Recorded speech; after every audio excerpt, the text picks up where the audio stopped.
Welcome to ILTV's Israel Daily. I'm Aaron Porras, and coming up in today's newscast, coronavirus lockdowns are extended once again in Israel following the latest ultra-orthodox super spreader funeral in Jerusalem. Meanwhile, Trump-era diplomats enjoying the spotlight this week after being nominated for a Nobel Peace Prize. And finally, archaeologists unveiling the first ever direct evidence in the Levant of a royal purple pigment made from snails. Stay tuned for more.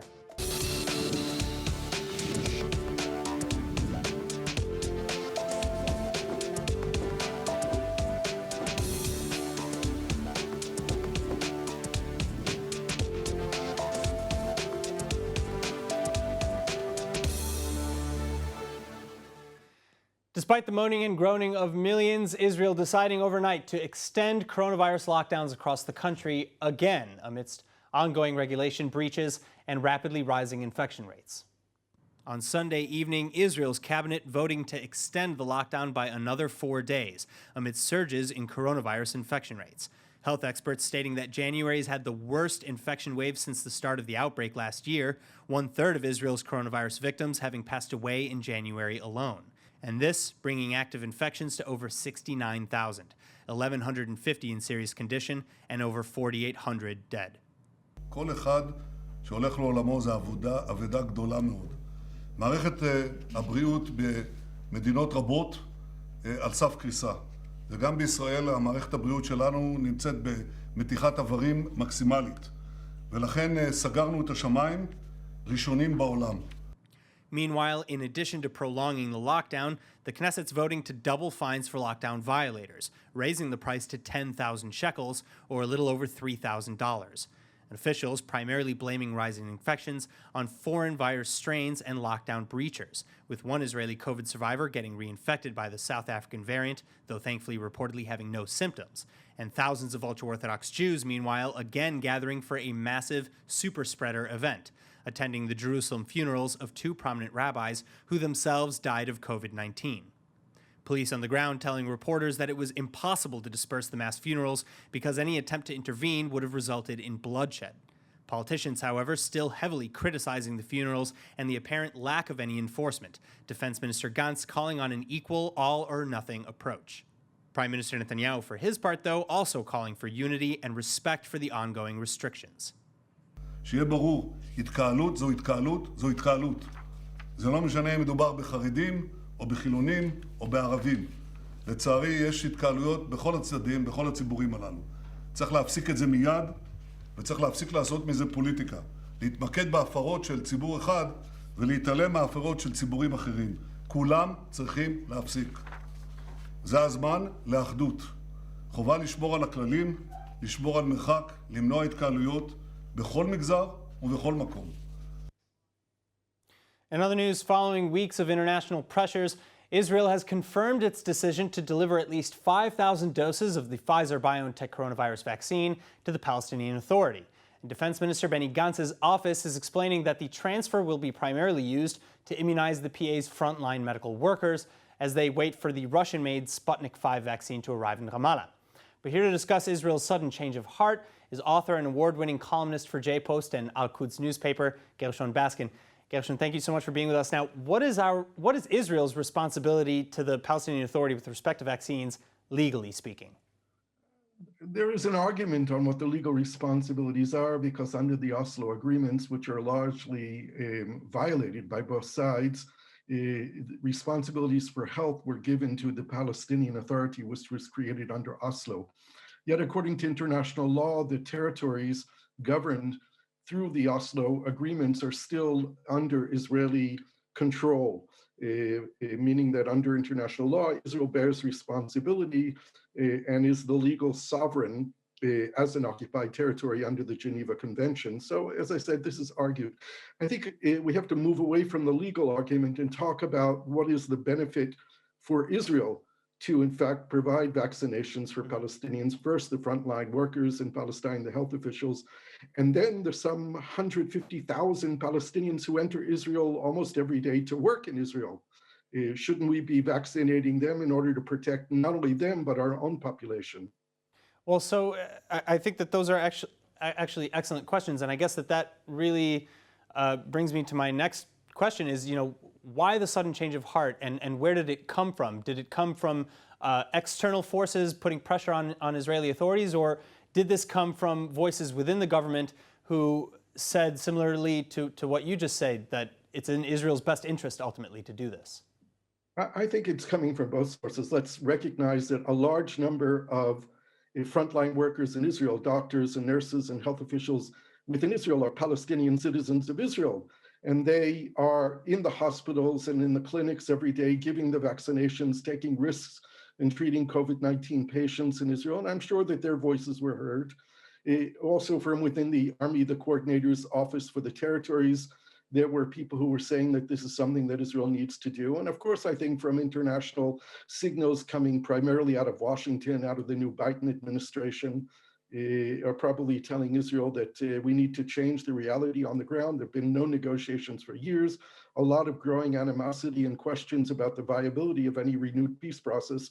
And any steps that Israel takes that would help the Palestinian population would be steps that could improve the general environment between the two parties and hopefully lead to a renewed peace process at some time in the future.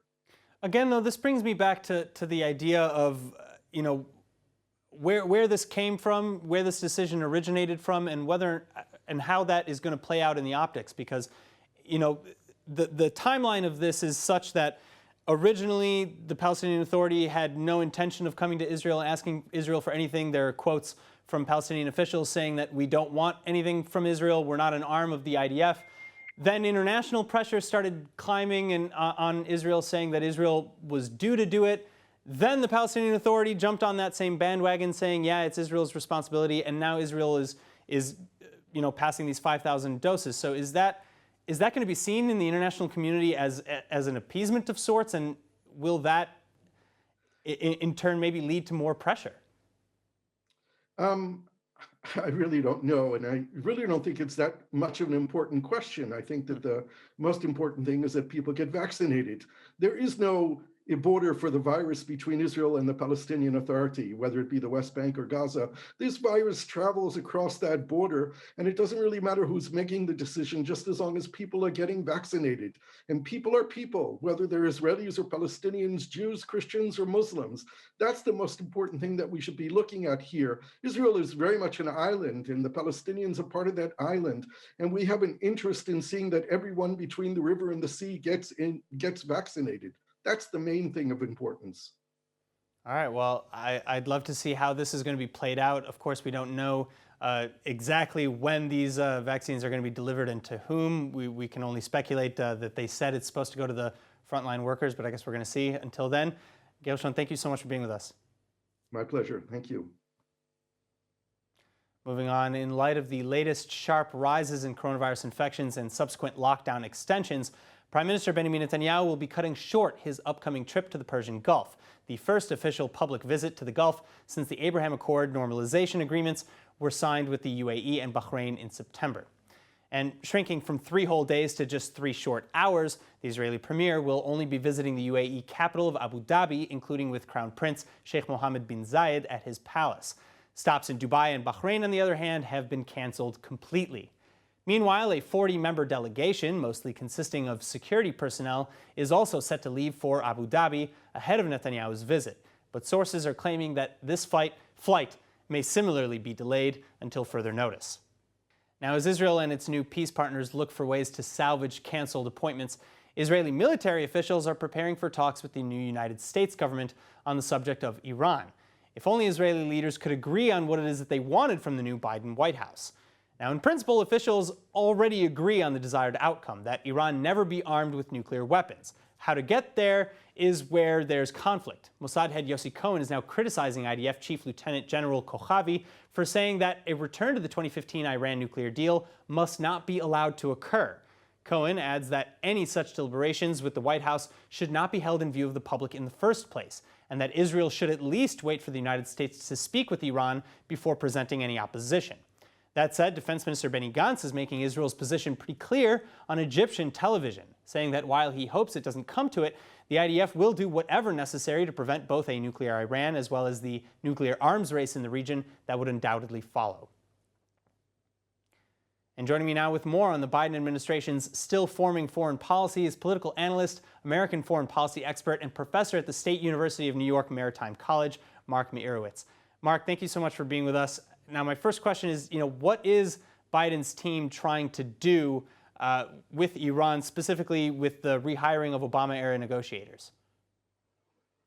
Well, I mean, is it going to be a Obama third term, or is it going to be something effective? Look, I understand where Israel is on this issue. It's a very tricky line to pursue. But I was going to use the analogy of the elephant in the room. The elephant is actually in the room, and we can see the elephant, and it's Iran and its nuclear program. And Iran it's not very shy in saying that it's actually going again to make a nuclear program exactly where we were before the last nuclear agreement, where Iran said, we're ready to make a nuclear weapon, so you better make a deal with us. They're doing the same strategy. I think the United States has to really step forward and not accept that. Where I see a different trajectory here is the confirmation hearings of Antony Blinken in his press conference. And what we're hearing from the administration is that they are actually, at least outwardly, focusing on the other issues which did not get sufficient attention, and which Secretary of State Pompeo spoke about, and that was ballistic missiles, support of terrorism, and all these other factors. In order to make a successful deal, those factors have to be wrapped into the deal as well.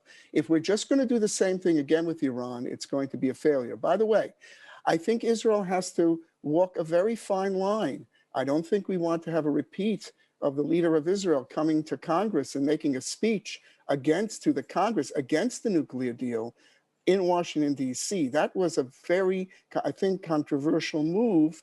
And, at the end of the day, United States went ahead with the deal anyway. I think at this point, Israel's made its point. It showed the information to the world about Iran's nuclear program. And at this point, what we need is bipartisan support in the Senate and the House of Representatives for, if a deal has to be made, it has to be a rational deal, not an ineffective deal that doesn't have verification. But so with all that said, now you just mentioned, of course, Prime Minister Netanyahu's famous visit to Congress and speech to Congress ahead of the Iran nuclear deal. That's right. Yes. So with that in mind, then, do you think that Israelis are right or wrong in expressing Israel's position, as Mossad chief Yossi Cohen said before Iran and the United States even really talk? Or, is Israel right in presenting its own interests and saying, this is our red line, you guys take it or leave it? Look, the relationship between Israel and the United States is rock solid. It's bipartisan. There's no problem in Israel expressing its opinion, particularly to its friends in the United States. That's where the main leverage is going to be. Biden knows Israel. He's been a friend of Israel. But remember where Biden is after defeating Trump. He's in a rubber band that's pulling between the left and the right. The left is pushing him to the Iran deal. The left is pushing him to make better relations with the Palestinian Authority. The left is pushing him in all sorts of directions against Saudi Arabia on human rights and so forth. So he has to walk a very fine line as well. So what you don't want is overpressure on the part of the United States, because that could really backfire. I think. So I think making the point is good, making the argument is good, but joining with your friends in the United States to make those points, particularly in the Senate. And there are lots of those friends there. So the flip side of that, though, is, having the United States as our friend speaking to Israel about this issue. And so far, it's been suggested that Biden has not yet spoken to Israeli Prime Minister Netanyahu. And historically, it's a little weird to wait this long to make that call. Is this a snub from the Biden administration, or is Biden just really busy? I think not, because I think now, first of all, Israel is in the midst of its, election season. And sometimes American presidents don't want to interfere in that. But I think that right now, is it Biden busy? Yes, Biden is busy with the number 1, 2, 3, 4, 5, 6, 7, 8, 9, 10 issue, which is the pandemic and the economy. He's got to set that straight. He's got to fix that, because foreign policy begins at home. If he can't fix that, then all bets are off with everything else. All other policies dwarf in comparison to clearing this. And right now, the administration is having a very hard time working up a COVID relief package, figuring out how to get vaccines to the whole population of the United States. They're working on that. They've got to do that. And they cannot focus necessarily and particularly on creating let us say, zones of conflict in the world. So with Iran, and I think also what they're doing in other regions, except with respect to China and Russia, which is a little bit stronger, but if you listen to Jen Psaki, the president's spokesperson, she talks about strategic patience. So right now on foreign policy, I think the United States is working for stability and calm, no conflicts, moving along in that area, but focusing, number one, on the COVID issue and the economy. Because if you can't fix that, then the other things are just going to be not going to be soluble either. So I think on this issue, I don't know that there's any harm in trying to talk to the Iranians, although they made it very clear that they are not interested in doing anything but the same deal again.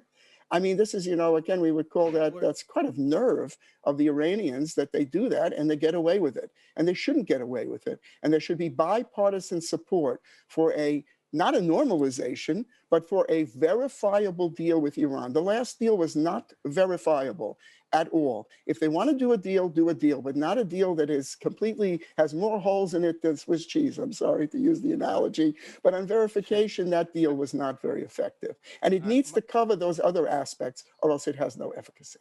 All right, Mark Merowitz, thank you so much. My pleasure. Thank you. All right, now in other news, as Kosovo becomes the latest in a series of Arab or Muslim states to normalize ties with Israel, some of the architects of these deals are now having a moment of their own in the sun.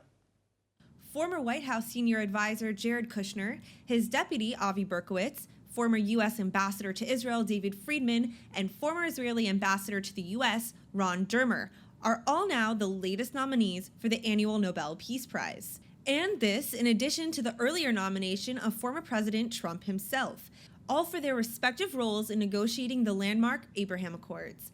Arguably the crowning achievement of the Donald Trump presidency, with the United Arab Emirates, Bahrain, Sudan, and Morocco signing on in just 4 months' time.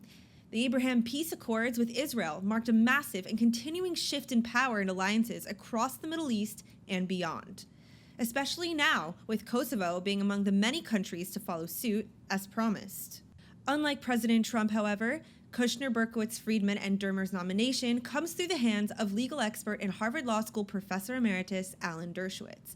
And Dershowitz explains that these accords, which have brought about normalization between Israel and several Sunni Arab nations, fulfill all criteria for the prize, and are in fact the singular event that warrants the award for 2020.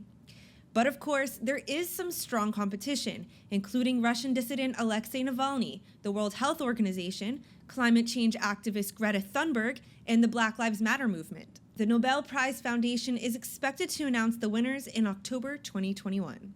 All right, moving on. Color me royally impressed by this latest archaeological discovery. Researchers from the Israel Antiquities Authority unveiling 3 textile scraps imbued with the regal and rare argamon purple dye dating back to over 3,000 years ago. Welcome to Slaves Hill in the Timna Valley, a gorgeous desert region just north of the southernmost Israeli city of Eilat and home to the ancient copper mining district from over 3,000 years ago, or the time of the biblical King Solomon. Copper isn't the color of the latest discovery from Timna that's exciting researchers, however. Rather, it's these scraps of fabric dating to 1000 BCE, or the Iron Age era of King David. Because unlike other textiles from antiquity, these scraps are the oldest known examples found in the entire Levantine region, dyed in the biblically described argamon royal purple. Also known as Tyrian or true purple, the dye is mentioned in the Hebrew Bible or Torah dozens of times, and due to its rarity and quality, it was the most highly valued color at the time, costing more even than gold, and being primarily associated with nobility, priests, royalty, and for use in the Jewish tabernacle and temple. As for why it was so rare, the dye is produced by the glands of 3 different species of live Murex sea snails, found only in the Mediterranean Sea over 300 kilometers away from Timna, and as you can see, the color can last for millennia. Until now, though, researchers had only discovered mollusk shell waste and potsherds with small patches of dye, providing only indirect evidence of the purple industry in the ancient Iron Age. And here to talk more about this incredible new discovery from the Timna Valley is head of the Timna expedition and professor at the Department of Archaeology and Ancient Near Eastern Cultures at Tel Aviv University, Erez Ben Yosef. Professor, thanks so much for being with us. What was it like when these fibers were found? It was quite amazing, but we didn't know what we are looking at the beginning. The real excitement was after the results came from the lab, after Dr. Naama Stukenik analyzed these pieces in Bar Ilan, and we found out that we have 3,000 years old fragments of true purple. This color is really the most expensive dye in antiquity. It was made out of sea snails, Mediterranean sea snails, and it was found, it's the first evidence we have of this royal purple from the time of Kings David and Solomon. Now, you're talking about the tests. Well, you're talking about these tests coming back and how amazing that moment was. How did you go about and test this? How did you find out that that's exactly what it is? So it's a chemical test that checks for the molecules themselves. It's based on making these molecules, vaporizing them, and then checking the weight. And it's like we compare the results to a known database, which is based on a modern dyeing experiments, as we can see here with Professor Zohar Amar. And then we can check if we do have the molecules according to the signature of this exam. And this is Dr. Naama Stukenik. When she told me we have it, we couldn't believe. So I told her we have to run it again and to verify that this is indeed what we see. And it is the true purple from a time that is very controversial. People think people question the historicity of David and Solomon, and many of the descriptions there. And we do hear about the use of this purple color for the high priest in the temple in Jerusalem. Maybe Solomon himself wore this garment of purple, as we read in the Bible about the kings of Midian and other kings in this period. So now we have physical evidence that these garments were indeed in use. And what we excavate is actually part of the land of Edom, near Elat, near the city of Elat today. This was part of the kingdom of Edom that David conquered and subjugated to Jerusalem. And here are our excavations, and we can see remains of their activities, mostly because they were they were engaged in copper production. This is the site, Slaves here, which was a major smelting camp, copper smelting camp, and what we excavate is industrial waste, and that's where we find these amazing fabrics. And because it's so dry, you can see in the images that Timna is very dry, it's deep in the desert. We are very lucky. So we have all of these organic materials that usually do not preserve in the more humid climate, and we can study the life of these people in high resolution. Wow. All right. Professor, I'm blown away. This is really cool. I hope everybody watching this goes onto the IAA and checks out more information about this. Professor, thank you again for being with us. Thank you very much. Bye-bye. All right, and with that, let's take a look now at the weather forecast. It's supposed to be clear and lovely again tonight with lows this evening averaging 55 degrees Fahrenheit or about 12 degrees Celsius. Then highs Tuesday will average about 76 degrees Fahrenheit and approximately 23 degrees Celsius. So take a walk if you can and enjoy. And now before we go, let's take a look at what's going viral in Israel.